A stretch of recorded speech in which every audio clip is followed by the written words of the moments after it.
Welcome. It is Monday Club, and I am Fat Sam. Now, I've got a deal for you. Go and check out expertelectrical.co.uk. They're the UK's #1 online wholesaler. They specialise in industrial and commercial stuff, but they do a range of everything, really.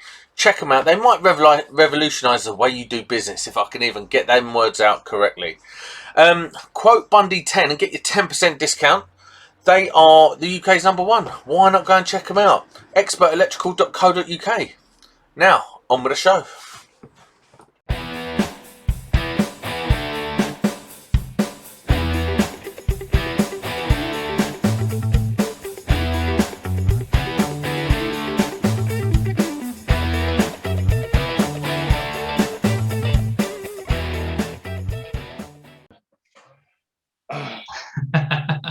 Good read. What are you reading there, Dave? Well, it's just the professional electrician I featured on the front cover on Nick. What are you reading? Oh, professional electrician I'm featured on the front cover. What are you reading there? Where's your Oh, it's sad. I've got loads of copies. Look, there's one up here, one down there, there's one there. Right. So, welcome to Monday Club. I've sacked Sam off because he's useless. He keeps offending everyone. We're in the room tonight with Dave Savery, DSES Electrical. And we all know who he is. He's old man.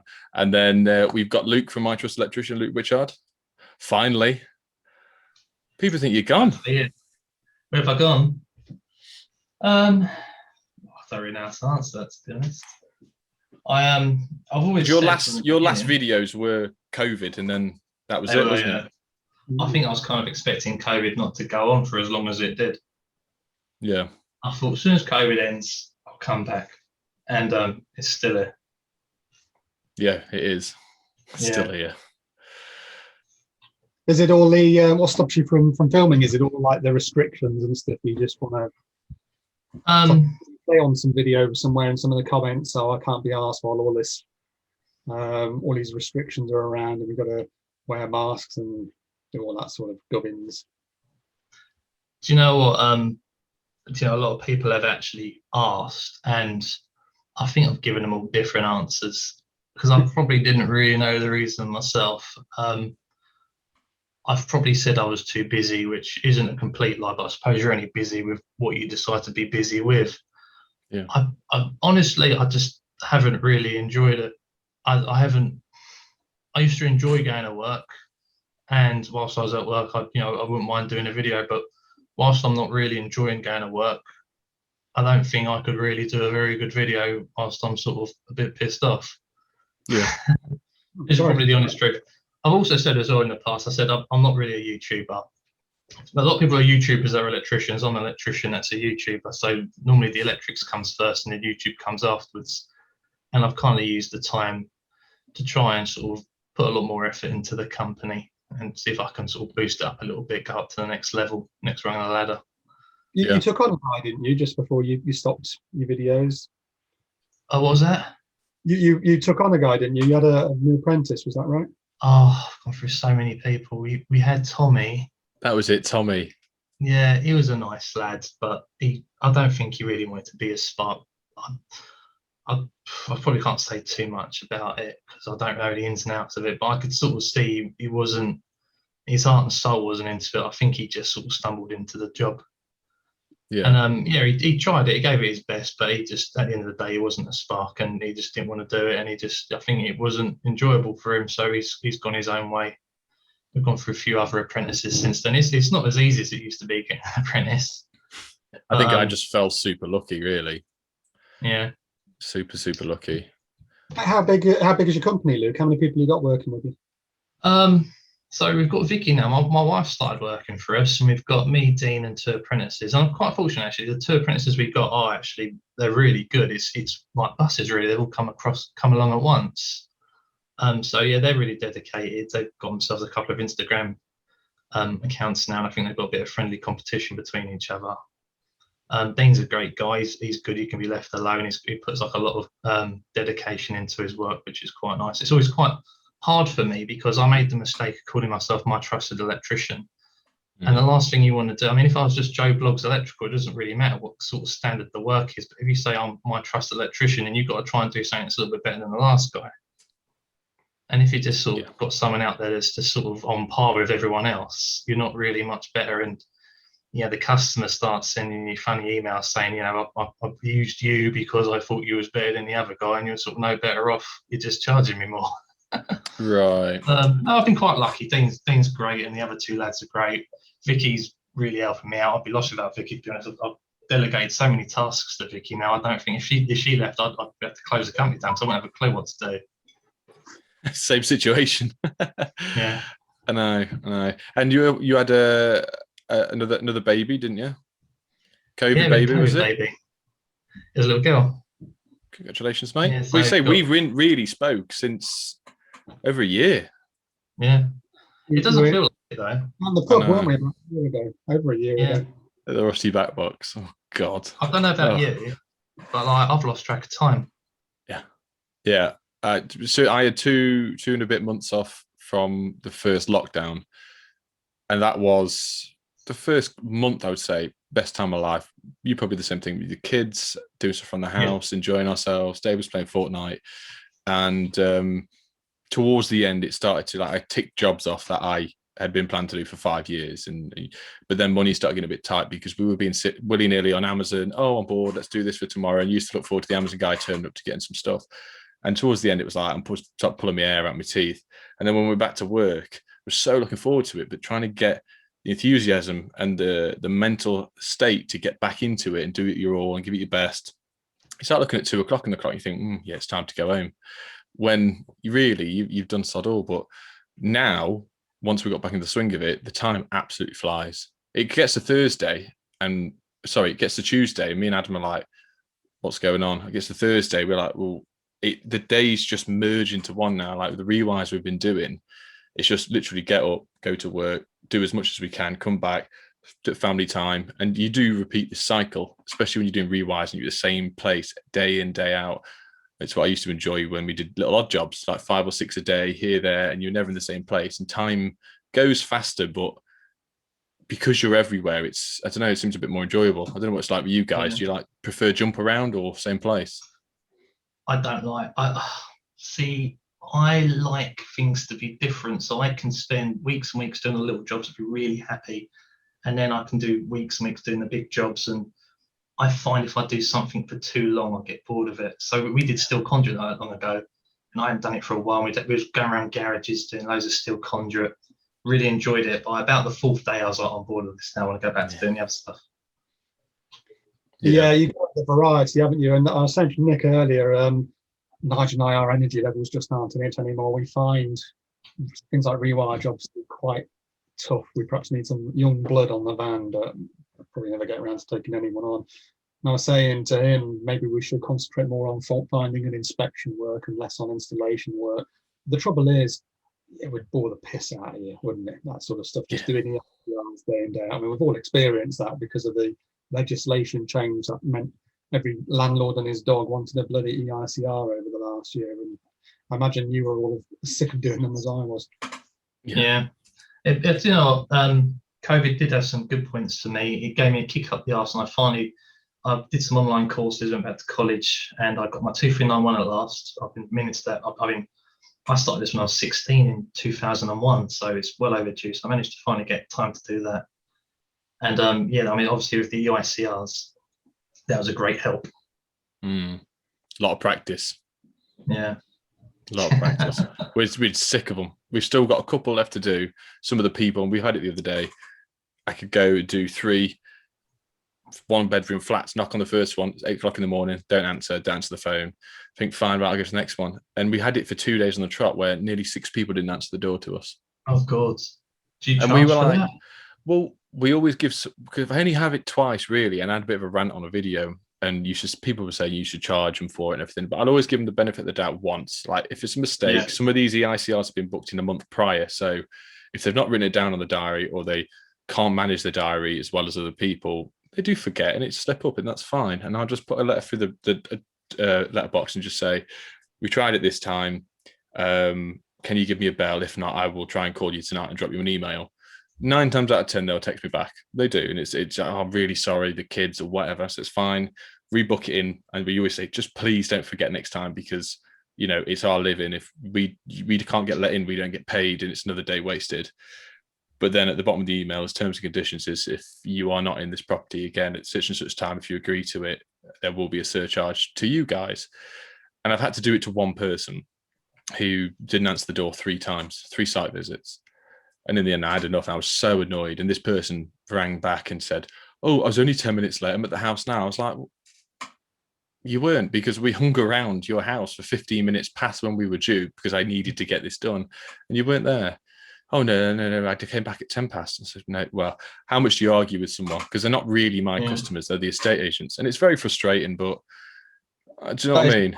To a third party like an estate agent, though, isn't it? I've had that. Well, I've had a guy ring me today who's bypassed the estate agent and said they're being too slow. I want to come directly to you. I want to pay you directly, because it's another link in the chain that doesn't need to be there sometimes.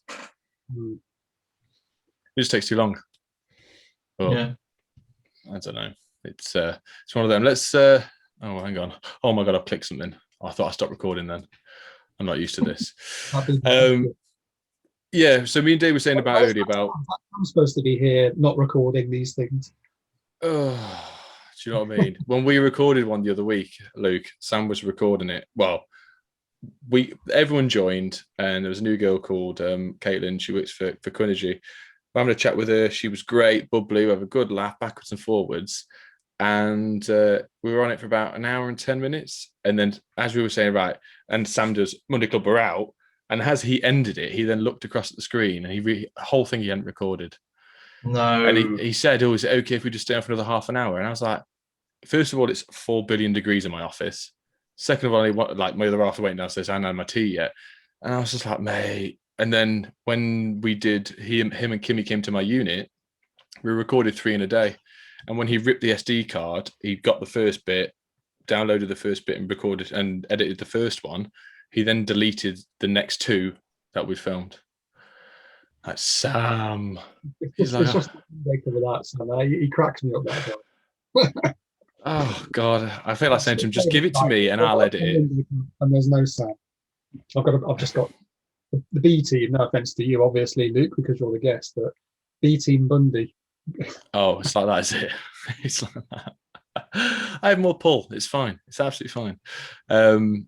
But no, what I wanted to speak to you, well, obviously us 3 all do YouTube, look used to. Hopefully at some point you can return, because I mentioned you in one of my videos recently, and everyone went mental in the comment. Oh, we need the Luke back. Luke needs to be here, because you were one of the first guys that I watched with how neat the fuse boards were, and I used to love the way you used to back it off. Bit of rear entry. Everyone likes me saying that, apparently. But with the trunking across the top, you know, the 4x2, whatever it was. And you would spend your time. And I remember that one video that you did that I think it's before I started. It was late at night. It was like a downstairs flat. It was in a cupboard, and you were there and you were messing around with the hole saws and you were getting it all, lining it up. And I was like, that's a proper job. That is, like, it made me step up my game to do it. And it's stuff like that where you inspired me to do it. I've done it countless times now in all my videos, obviously with Copex, which people got a bit of hate for it. I'm not sure. A bit of FlexiConduit. But it's nice progression of all the apprentices now that tag me and stuff that realistically they saw me do, but I only did it because I saw you do it. And, you know, where did you pick all that from? Oh, it's amazing. Well, I mean, when I started, I didn't have anything. I just had my spark to whatever he did, I learned from. I never really veered from anything he did. But as soon as YouTube came out, it's amazing, because like you have all these different other electricians. You'll take a little idea from that guy, an idea from that guy, and you might take an idea from him, but you'll just change it slightly. And it's the way things are changing now. It's a network. You're not just your own person. You've got the skills of everyone, and you can just use them all to your advantage. It's fantastic. Yeah, you think in your head is right, and you're used to doing it that way, and then someone will come along in the comments and go, "Oh, you shouldn't do it that way because of whatever," and you're like, "Oh, I'd never considered that. That's actually a good point." And the feedback's great on it. Let's past the haters. Yeah. It is scary. The general crowd, and it is a lot of the time the same names cropping up again and again, are usually just have some really helpful things to say, and will put you right in a useful way often when you get something wrong. So I find it's very beneficial personally for the old dogging around stuff. Yeah. And it's not just the practical stuff as well. A lot of the theory and fault finding. So, for instance, David, when you did your video, you did a bit of fault finding using, was it Appendix I of the GS Scott guidance? No, not the guidance. No, it was the on-site guide. No, I didn't. You used the table calculation to work out the resistance, and you managed The to length plot of the roughly cable. how long. Yeah, that was really clever. I like that. Yeah. I was trying to explain this to Adam the other day, and it was Amy when she was on helping us, and I was like, "It's so clever, like the way you did that, because obviously you put that cable in, you knew exactly where it ran." And I was trying to explain to Adam, he was like, "Oh, can we do that with everything?" I was like, "Well, no, because we have no idea the cable goes like that. I was bending it, and do you know what I mean?" I said it's so handy, but that shows as well another lesson that once you've done your first fix, IR test it, make sure there is nothing wrong with it, and you've got that result. You know, you've either took a picture of it or something. To then the next time you come around when you second fix and there was that fault, you can easily say to the customer, "It was fine when I did it," and then the surcharge and the cost goes on to the plasterer or whoever did the fault. And it's another little tip that apprentices or people in the trade now can get off us. I had that off you watching that little tip, and it was a great little, good little tip that you would never find out from being Joe Blogs that doesn't go online with electrics or just gets your normal college lecturer telling you stuff, because that wouldn't normally come up, especially in a physical, practical scenario where you could explain everything, which was cool. Yeah.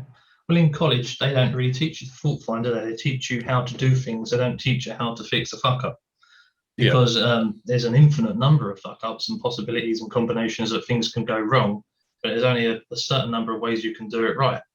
And so they couldn't teach a course to show you every possible way of finding a fault. Unfortunately, to find that out in the field. Yeah, there's a lot of real world stuff often at college. I found when I was there, there was never any time where we looked at what your typical, for example, domestic installation might look like, and the devices in use there, and what they were for, what they were doing, what you might see. There was nothing like that. Obviously, you do your practical stuff of throwing stuff onto the wall and you do your theory, but there's nothing that there's no sort of real world experience element to it as such, which I think is where the likes of YouTube comes in quite handy, because people can see idiots out on the job. Us lot, lad. yeah. But the thing is, it's nice that we've got a good age gap as well. From you, Dave, who's 104, down to Mikey that does the industrial stuff for Residual Current, who's, I think Mikey's 20, just turned 25. I used to be the youngest. Videos lately, isn't he? Oh yeah. Yeah, so he's done loads of stuff recently, which is what was missing. It was all the industrial and commercial stuff, really. And the way he's grown his Instagram and shown how neat you can do stuff and the right way to do it and the cool tools that he uses now. He was showing, was it the Milwaukee torque wrench driver that he was like an angled one that he put on the other day? And I was like, that is so cool. I want one, but let's be honest, us guys would never use it in domestic. But yeah, it's cool. And it's like not only the little tips and tricks, but it's the tools now that you can show off and we can find. Obviously, we get given stuff through sponsors. Well, Dave doesn't. Through sponsored stuff, which we can then show out. Oh, you got a hat. Nice hat, mate. Fine tools.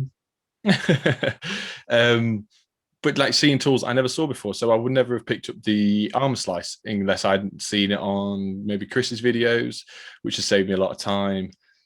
And the tool bags. I mean, there's loads of different stuff. I can't really name more now, but the different tools that everyone's using. And then the brands as well, like the different brands. I always stuck with Hager when I was by myself, and I just knew it was a good brand. My boss used it.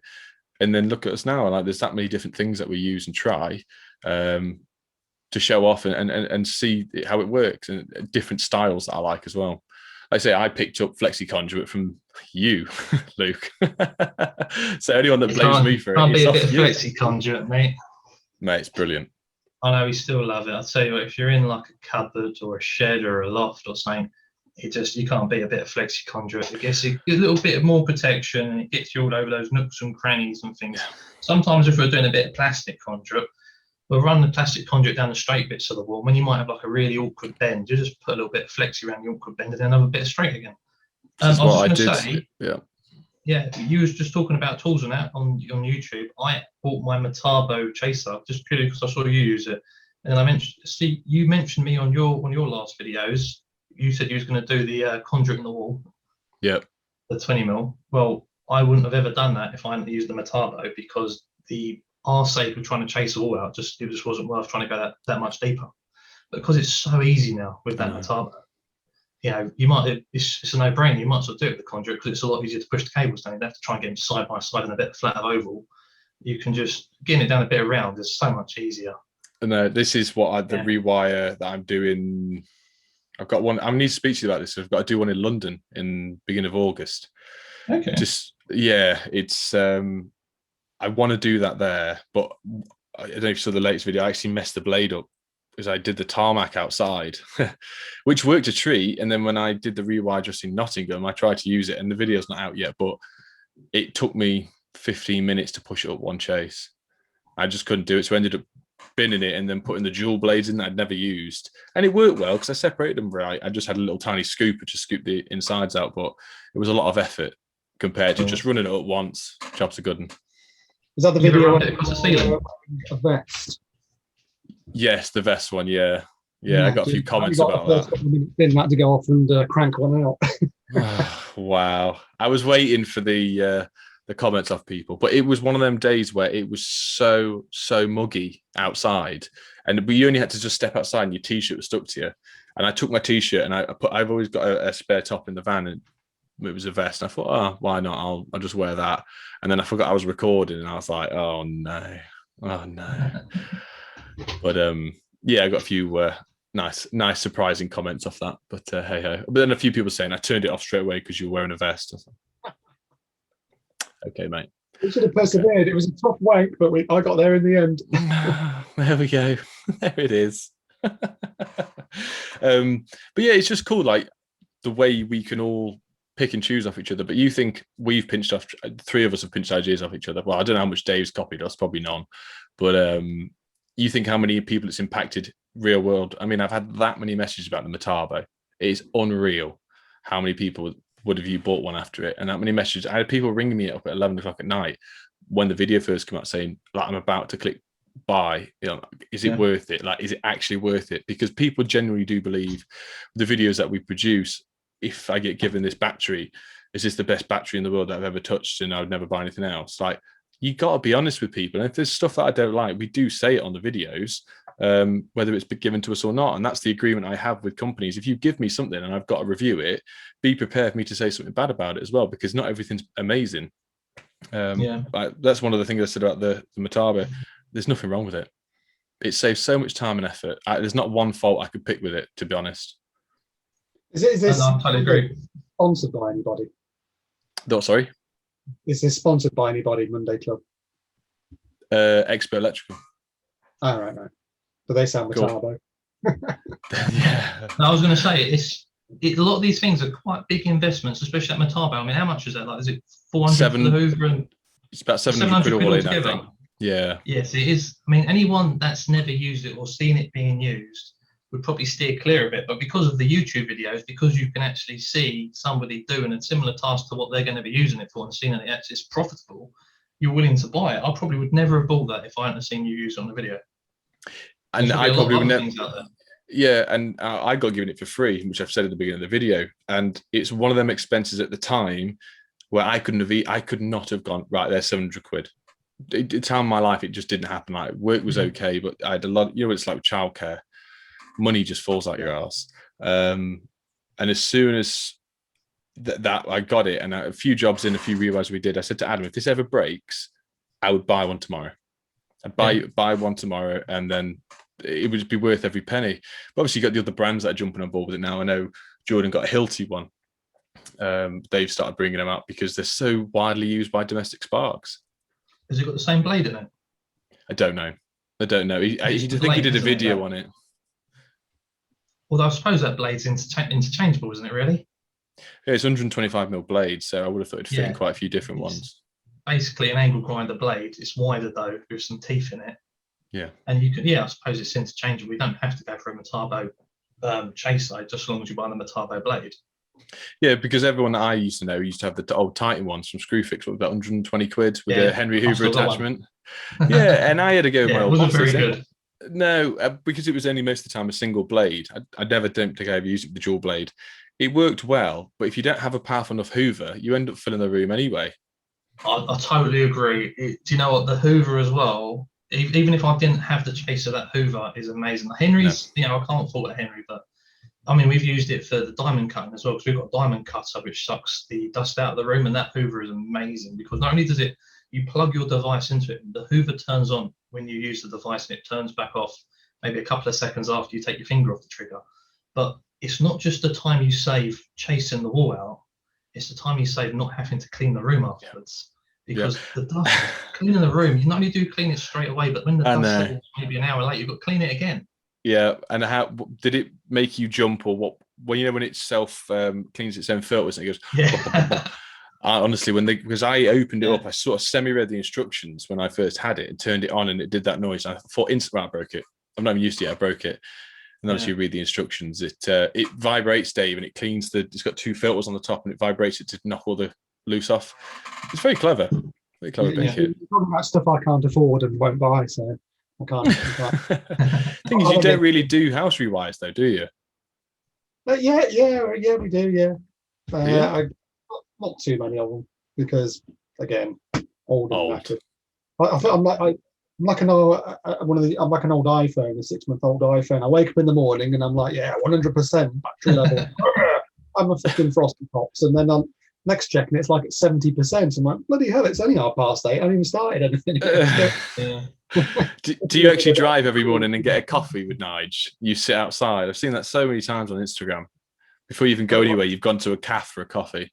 Yeah, I know. It's annoying because there's a little local cafe here, and they've changed their opening hours now. They decided they're not going to open until 10 o'clock now, which is a bit of a pisser or something like that. So we've lost our little coffee spot. We were just saying this morning, though, as we came out of Greg's again, that we need to get out of that routine because it's really not helping the waistlines. Yeah, I had the same thing every morning. It was a McDonald's breakfast, and we've managed to get out of that recently. It was a toffee latte, double sausage egg McMuffin meal with an extra hash brown every morning, and it was like, no, this used to not be round. But hey, I love a McDonald's breakfast. Like they're amazing. They're so nice. But I tell you what, I think I'm tired before I've eaten it. After I've eaten it, I've got no energy. Yeah, you just want to get back to bed. The life out of you. Yeah. What they need to bring back is the breakfast wraps. They were good. They never sucked the light. I think it's the McMuffin. I did the breakfast wrap. I used to order 2 of them. Nightmare. But we were saying earlier on the phone to Dave, going on the subject of YouTube, like how obviously you've stopped for a while, but when you were in full swing last year, yeah, a year and a half ago. It was last year, I don't know, maybe March. COVID started, and I must have pumped out 4 videos, 3 COVID related, and then 1 something to do with immersion elements, and then that was it. After that, I don't know. A lot of things happened. Vicky got pregnant. We moved house, and so the COVID thing, the ones I started doing in my shed, that shed no longer existed. So that was an end of that, and then, I don't know. The business picked up, and I just thought, I'm just gonna run with the business, and when COVID ends, I'll crack back on with the videos. And I will come back, but I'm just not happy yet. And to be completely honest, I don't think things are going to get any better as we head into winter. So we're probably looking at maybe February next year. I'll probably start the videos again. And I'll probably try and get myself down the gym first as well, because I'm an absolute state at the moment. It's like, mate, I know exactly what you mean. Yeah, I know exactly what you mean. Beginning of COVID, I was probably the fittest I've been in a very, very long time. And now I put nearly 2.5 stone on. I weigh 17.5 stone now. Well, we was all going to go for that run, wasn't we? Yeah, that got cancelled. Yeah, what was it? A 10K joy run with muddy puddles and inflatables and everything, wasn't it? I was so nervous about that I was going down the gym sort of every other day, because I was like, there's no way I'm going to be left behind. I mean, I don't think I'm going to win it, but I'm not going to be left at the back. And I think I was the fittest I was for a very long time. And then COVID popped up, the gym's closed, and I just got fat. Yeah, but see, annoyingly, Dave seems the type of person that can eat and drink, and he could probably put on or maybe even lose weight. But you and me, by the sounds of it, we only have to look at a McDonald's breakfast and you've put a stone on. Tell me about it. Do you know what? I still pay for my gym membership because I'm actually scared that if I stop paying for it, I'll put calories on just from not paying for the gym membership. Yeah, I paid mine all the way through lockdown. I didn't even realise, 27 quid going out every month, and I've not been for nearly 2 years now. What you need to do, Nick, is you need to get some weights in it down the unit, I'll sign up. As ingots he can lift up and down. There we go. The problem is, I got the time now to go, but who's speaking to Troy from Rhino Train Insurance, Troy, who owns it. He came to meet us in Nottingham the other day on the Rewire because their office isn't far, and we were talking about it. And I said, and he was telling me about what's the sort of the age expectancy to how long have you got left to do this sort of thing. My knees are absolutely ruined from rugby. Popped both my kneecaps out. My feet are trash as I snapped my ankle. My feet, like throughout life, I've just broken pretty much every bone. And then recently, I hurt my wrist 4 months ago, and it hasn't got any better. And it's still, I can't. I've got weights at home, and I tried to pick one up the other week in the garden. And the moment I'm okay doing it up, but the moment you get a bit sideways, the wrist just goes completely. And that looked dodgy, doesn't it? And I keep thinking, but I know it's repetitive because I know I've hurt it. I need to rest it. But all I'm doing all day is this with a screwdriver or with a hammer. But you know what it's like when you do it with your left hand. You've not got quite the right oomph or angle at it. What are you talking about? What? Your left hand? Sorry? No, screwdriver. Oh, sorry. It's a completely different conversation, mate. Oh, wow. Okay. Not using Rehar Speed E to take some of the wrist strain out of your. I gave mine away to a guy on Instagram. I disliked it that much. I bought mine. I remember you ripped me for it. You ripped me for it so bad when I bought it, and it cost like 205 quid. And I bought it literally for a YouTube video. I was only done about 6 videos at the time. I thought, yeah, why not? So I want one. And it was a great little gimmick, but it didn't have enough torque in it. The battery went dead quickly. And I put it in a video saying, I don't use it anymore, I don't like it. And a guy messaged me saying, oh, can I buy it off? I was like, mate, just have it for free. I don't like it. I just got a little Bosch one, which is pretty good. The Bosch Go. I use a friggin', you've got one actually, well, haven't you, Nick? I think. Yeah. I use a 15 quid little Black & Decker one that I bought 10 years ago. I bet you've got a little holster as well, haven't you? A little. Oh, yeah, it lives on the tool belt, yeah. But for something like a second fix where you've got about 1 million screws to do up and you don't give yourself wanker's cramp, then I find those sort of things to be fairly handy. Yeah, we use ours for second fixing with the terminal pins especially, but we've tried to do it, and I've done it before trying to do terminals up. And because the shaft length isn't great, here we go. The shaft length isn't great unless depending on what bit you've got, but you still don't get the correct torque that you want. And I still want them at some point, a regulation to be made saying sockets or screws or switches with different size core cables or multi-strand to need to be correct, like with a torque setting on the back of a socket or a switch, just to give us that peace of mind that we can go around with this. Because at some point, I truly believe that we're all just going to have a torque screwdriver in our pocket all the time for everything. Because I can't quite understand, why we have torque settings on a fuse board, but we don't have one on our CBOs, but we don't have stuff on sockets and switches. I know there's a lot less load draw from that end. Obviously, it's only going to be 13 amp on a socket, but still, if you've got 3 2.5s jammed in there, someone spurred off of it, and it's not done up correctly, that's just going to overheat, which we've all seen over time. I think someone somewhere should create it saying 3 2.5 mils single core on a socket should be X amount, 2N, or do you know what I mean? A good graph that we can sort of, the apprentices are taught this at college. Obviously, there'd be several variations, wouldn't there? Like 2 cores and a multi-strand, or. Do you really need that to be stated though? Isn't it just common sense for a good installer to be able to do up the screws and figure out how tight they are? I would like to say so.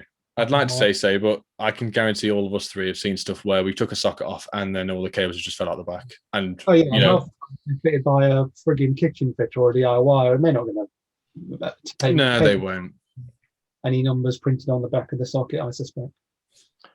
The old shower isolators, cooker isolators, they're always. You always get a call saying, "Oh, my cooker's not working anymore," or "My shower's not working." I always just, as standard, I'll pick up an isolator on my way to the job, just knowing full well the chances are either the cooker's buggered or you need a new isolator because it's melted in the back. Yeah, and this is through to torque settings, but I'm still waiting. I know Gaz did one, but I would still like to see socket outlets or shower outlets when we're only having an in and an out, a feed and a load, where we've got no other cables bouncing off, to have a maintenance-free joint. It's just a push joint in the back. Like a Wago. Or an ideal. One but day, that would, probably many years from now, it'll be like an addressable fire alarm system where you probably wire it up as a ring. And if the consumer unit acknowledges the fact it's no longer a ring, it isolates the circuit. that's a good Do shout. you think that's a good point, actually? Because I can see smart consumer units being a thing of the future, especially with things like arc fault detection and stuff. Do we really need? I mean, I've got I can't remember how many it is now. Is it 9 computers in my consumer unit because I've got individual AFDDs built into the RCBOs in there, which is ridiculous. You don't need 9 computers in your bloody consumer unit. Do you think there'll come a time where your consumer unit has a little brain in it and can detect? It's got basically a centralized brain that can detect arc faults on any other circuit ways or residual current faults on any other circuit ways, and then act accordingly to trip that circuit way off. As Very much opposed like to, a Raspberry Pi, because you in the little computers, the Raspberry. So, sounds smart, don't I? Eh? Well, there you go. Yeah, but I mean, I suspect that's the way things will go eventually, rather than having all these individual devices built into your RCBOs.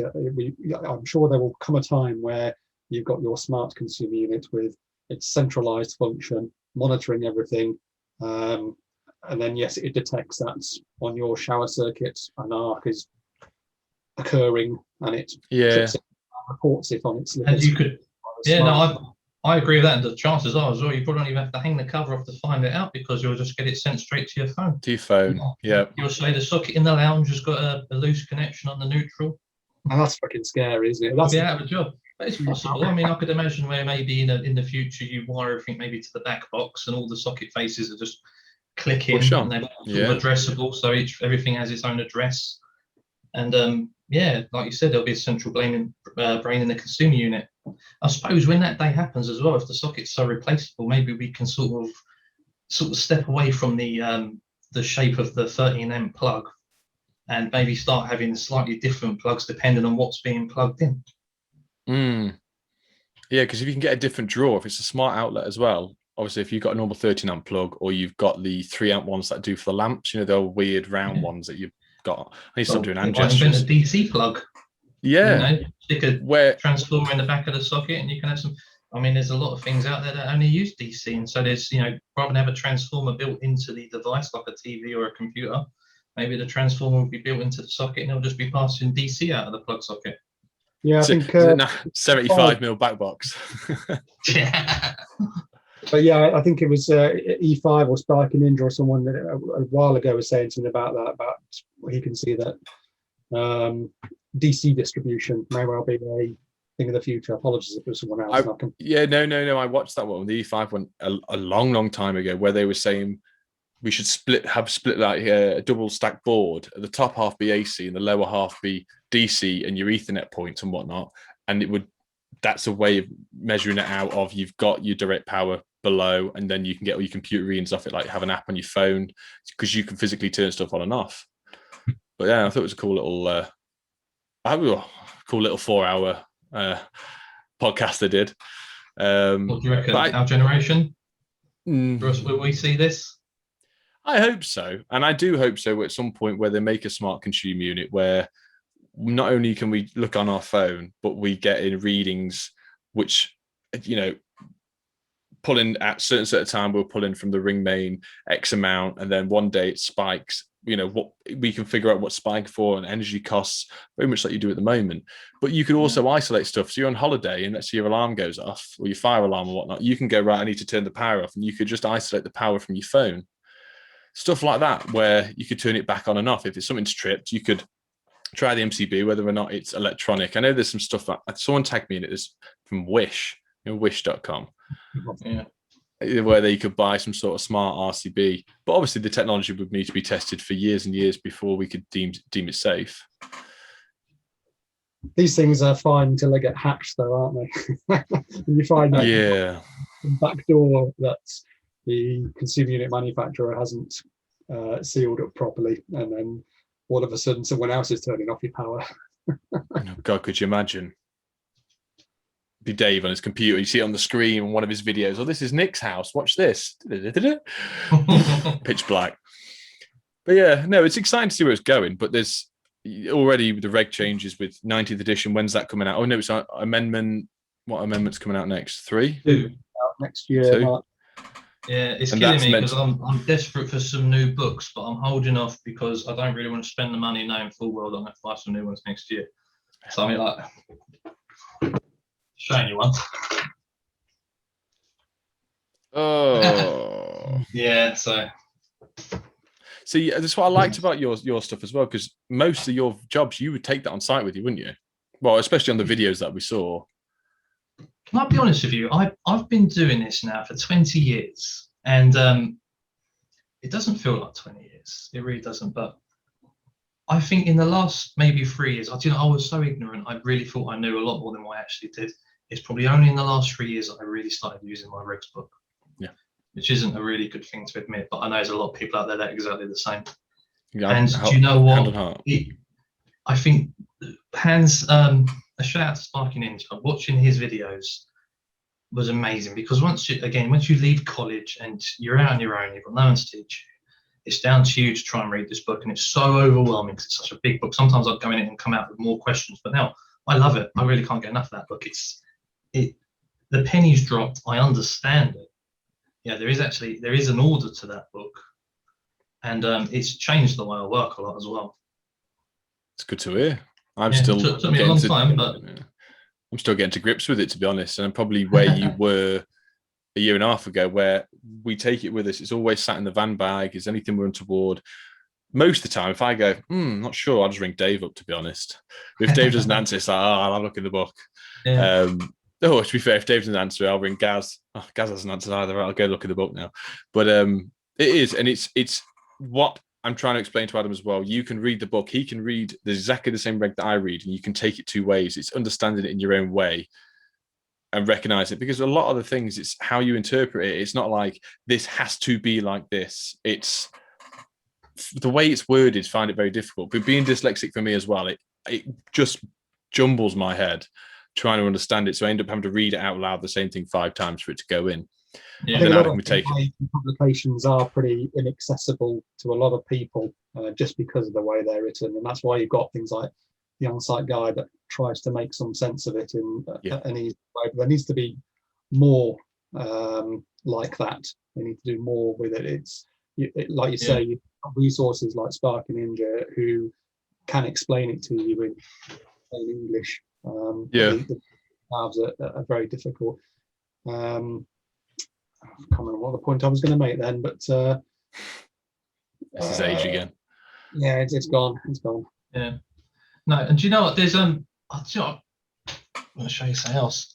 There's the on-site guide, and that's brilliant, but they could do with a few reference books where, like, going back to Appendix I of the on-site guide, I think, is it Appendix A or B in the GS3 or GN3? Sorry. Rather than sit there doing the calculations all the time, I'm lazy now. I just printed up all the resistances on my R1s, R2s. I've got everything written up just because I'm too lazy to every time I want a calculation. I have to do it somewhere. It'd be nice if, like they said, there's some more literature out there. It's literally just a book of all the calculations. Yeah, that I took on when we did the ICRs was the Code Breaker book. That was a godsend. That was to dumb down and give you what was a I don't know answer to a pretty good, accurate description of whether or not what I'm testing now is right or wrong. Obviously not calculations wise, but visually or height wise and whatnot. Like you say, the non-fire red LEDs or the downlights being too close to the cutout, the length of bonding it needs to be away, which is obviously good, easy stuff to know. But once it's all written in a nice little book, which just this is today's job, I feel like they should almost do one of them for board changes to help people out, because that's quite overwhelming unless you do it regularly.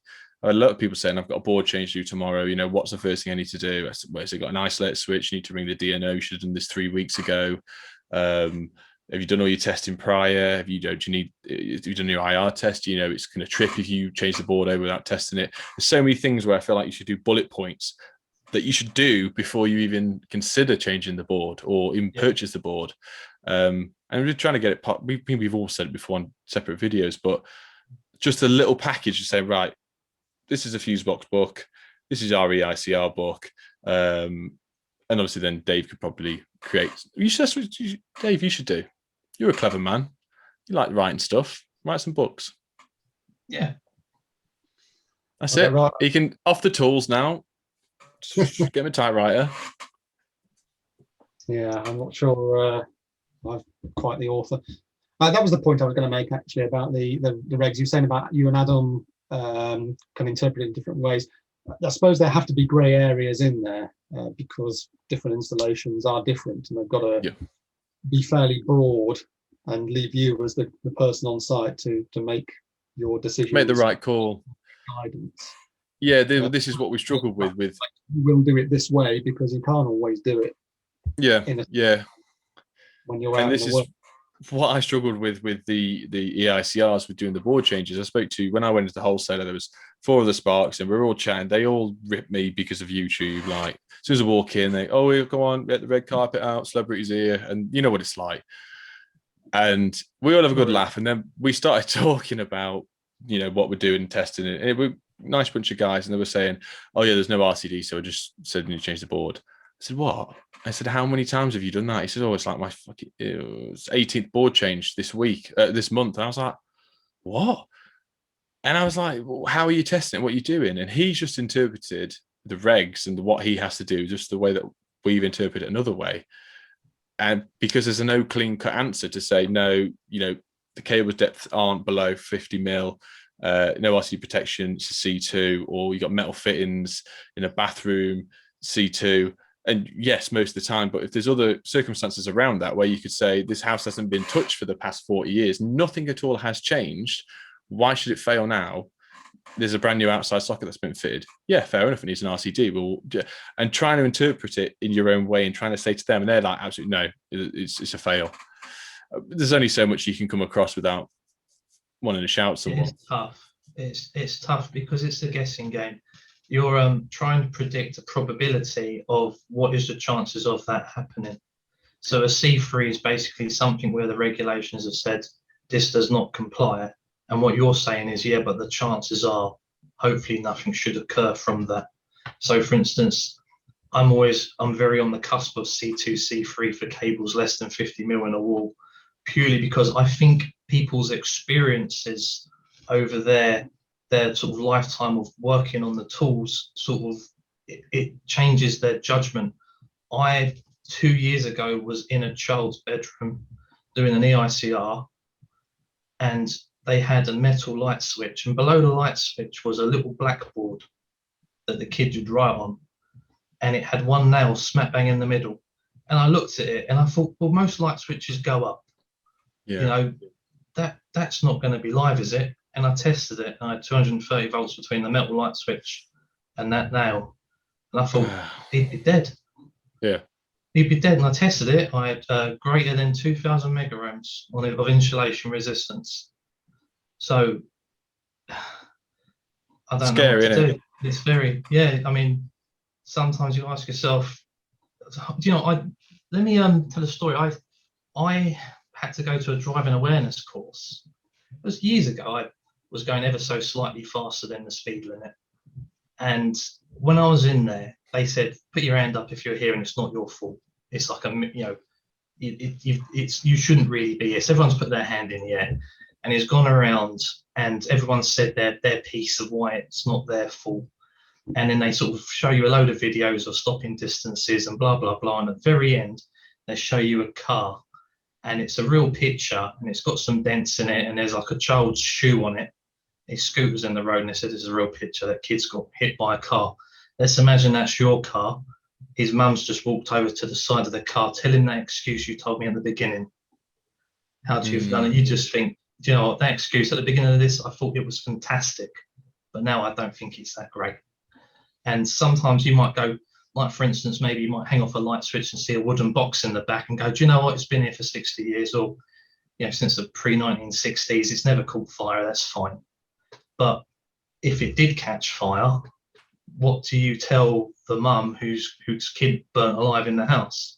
I think the thing is, it's the where this all sort of gets into a bit of bother is that it's all very well if people are taking out old equipment and putting in new stuff in a competent manner. The problem I often find is that a well-installed plastic board that maybe the lighting circuits weren't nicely protected on has been ripped out, and a metal one's gone in, and the installation, the metal board is so bad that it hasn't really necessarily improved things in terms of the installation as a whole.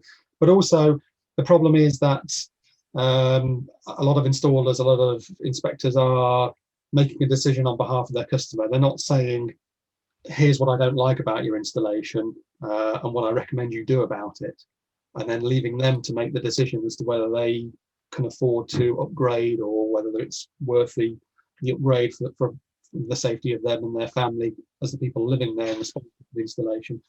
Instead, people are coming around going, right, we're writing this off because it doesn't meet 18th edition, and we're not giving you a choice about it. We're saying this is dangerous, it's got to go, you've got to give us the work to change it out.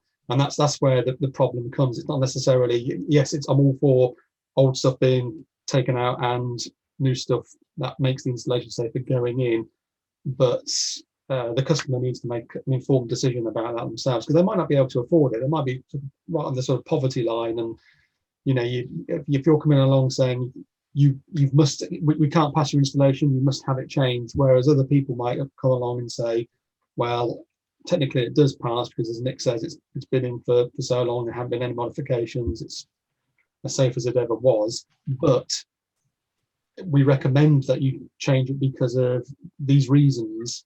Maybe the answer would be to every C3 has a risk matrix of just how dangerous it could be. So you have your C1, which is there's a danger present, your C2 that there's potential danger present, and then you have your C3 that it does not comply, and you say just how dangerous that thing possibly could be. Because I totally agree. I mean, plastic consumer units under the stairs, there is a potential that maybe something could go wrong. Obviously, it's a C3 because it's not been that long since we've been putting them in. But I mean, the chances are nothing's ever going to go wrong.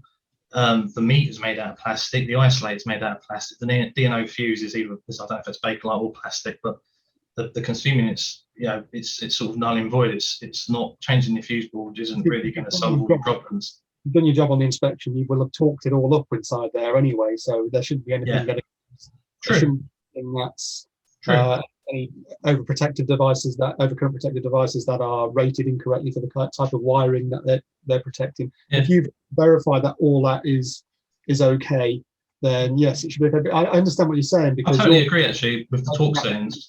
You're there saying, well, it should be all right, but then 3 days later the house burned down and the kids died. You're like, oh, maybe that was the wrong. But what can you do? You've got to.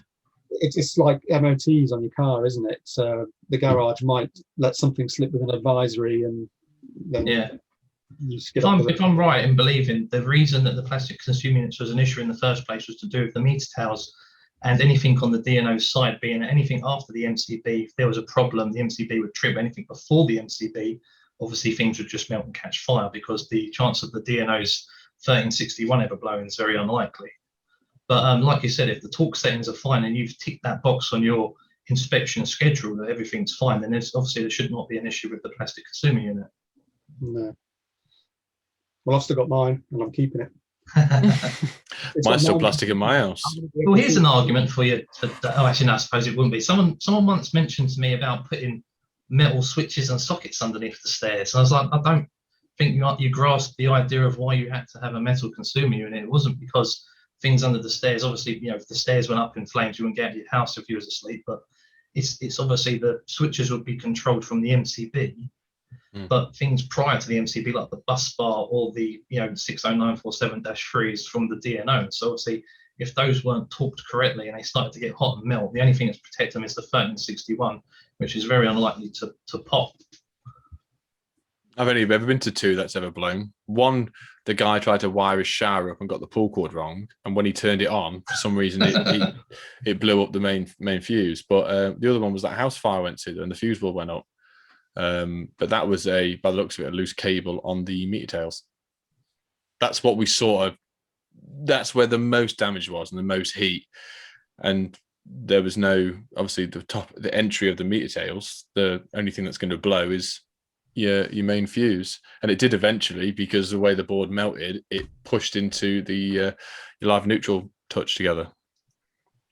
Oh But god, that was scary. It was scary, mate. If that fuse board was in the house, they would have been dead. Set fire in the middle of the night. it's not nice being, unless you've been to a house fire afterwards. It's very Silent Hill. Yeah. When you go in there, I went to one. It was a bedroom, and it wasn't actually an electrical fire. Although the company I've been working for was doing an extension at the time, so they thought, oh, it was something that they'd done. But it was a room on the other side of the building, and what it was actually a crystal that was on the windowsill, which was fine, sort of 363 days of the year. But on this one particular day, the sun was at a certain height, at a certain angle, at a certain time, which managed to cast a light onto the bed sheet and set it on fire. And yeah, this bedroom was horrific. You could see the bed springs, the laths sticking out the ceiling. It just looked like a scene out of hell. Yeah. Everything was Not black. nice. Not nice. But it's where a guy had instead of the shower isolator had wired an IP light switch, and he wired it. I can't remember if he wired it now. I think he wired it so that he obviously didn't have the first clue what he was doing. He wired it so that he put line, neutral, and earth, CPC rather, from the supply into the common L1, L2. I don't know what the hell he was thinking. And yeah. He did well to get the 6 mil in light switch terminals. He probably definitely cut them down a bit. Yeah, he might. I can't remember. It was years ago. I should have taken some pictures. But that fried the absolute bollocks off the RCD main switch, because it was a TT installation. Had a 100 milliamp RCD, real old one as well. And it's like, fucking hell, mate, you ain't going to find one of those at this time of night. No. And well, we rang round to speak to everyone to see, because obviously when we got there, there's no power, the meter was off. So I said the only thing we can do is ring Western Power, which is our DNO, and get them to come out. And this was 2 days before Christmas, and they weren't having it. And I said in the end, I spoke to them, so we pulled it, looked at it, obviously tested it, nothing there. We took it out, we put it back in, and they turned up, I think, 12:30 at night. And it was because I remember I just dropped Adam off at his house before he was driving, and going, that's it, we're finished for Christmas. This was like 2-3 years ago, whatever it was. And as soon as I pulled off his drive, that the phone went. I was like, oh, no, why? But yeah, it's just crap. But equally still, it's the petition that's on at the moment with us not allowing to pull the main fuses, and why most new meters aren't fitted with isolation switches for us to work on the boards is ridiculous, because every time I change a board now, it's costing the customer, is it 270 quid now to get an isolator fitted around here? Which is Why is it not part of the meter?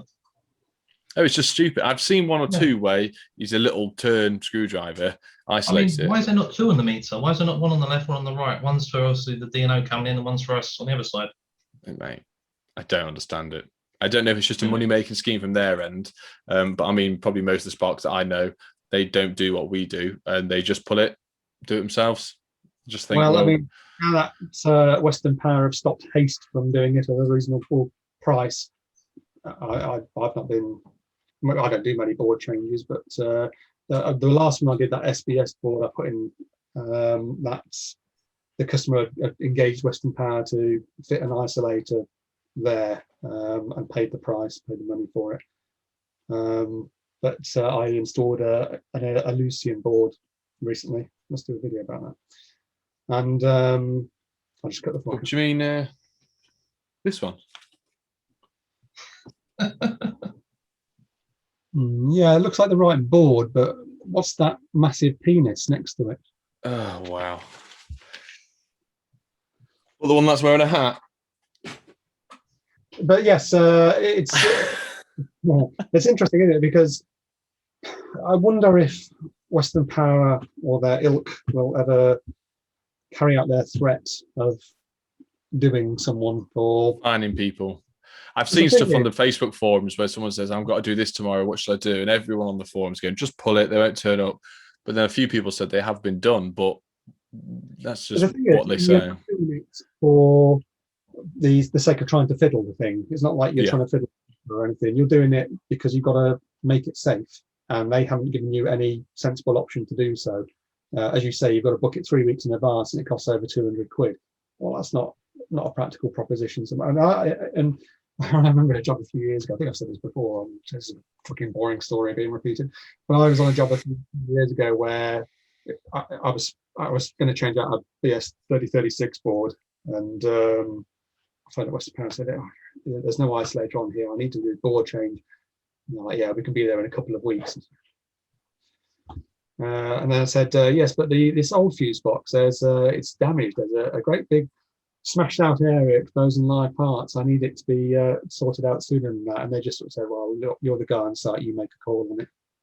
Fair enough. Really? So, what you got to do really to get around it, I don't know if we should be saying this on this channel here, but is to potentially whack a hammer through the old board or whatever. or just emphasize it's worse than it is on the phone. Yeah, and then people do that. Oh, I can hear a buzzing sound from the fuse board. I had that last year. We had a job where the meter was making a very unhealthy noise, and I just had a hell of a job. I was trying to speak to the people renting it, put me onto their supplier, and I was on the phone to this offshore call center, and I just could not get through to this guy that, look, I'm a Sparky on site here.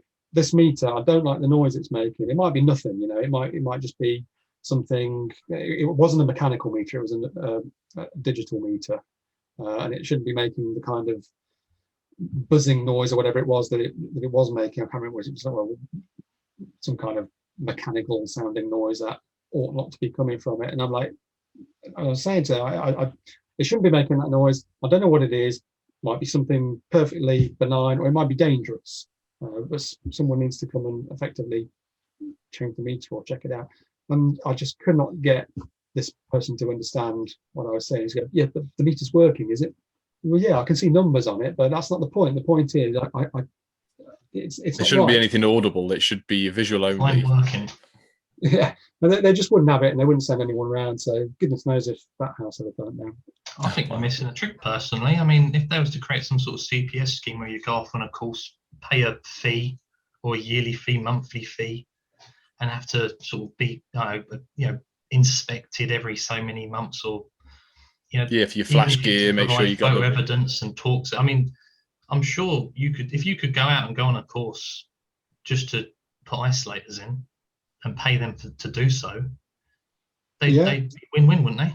And I think the likes of MAPIT and NIC are, I don't know how heavy they're pushing for this, but I think you're quite right. They'd love to be able to say, right, if you're a member of our organisation, you're authorised to pull fuses once you've attended our CPD £500 course. Get your own insurance as well. I mean, they really delegate this off, but nothing really comes back and bites them in the arse. You've still got the 1361 to save you. Well, it doesn't really save you, does it? But it's not going to blow the grid up because you're on the right side of the fuse.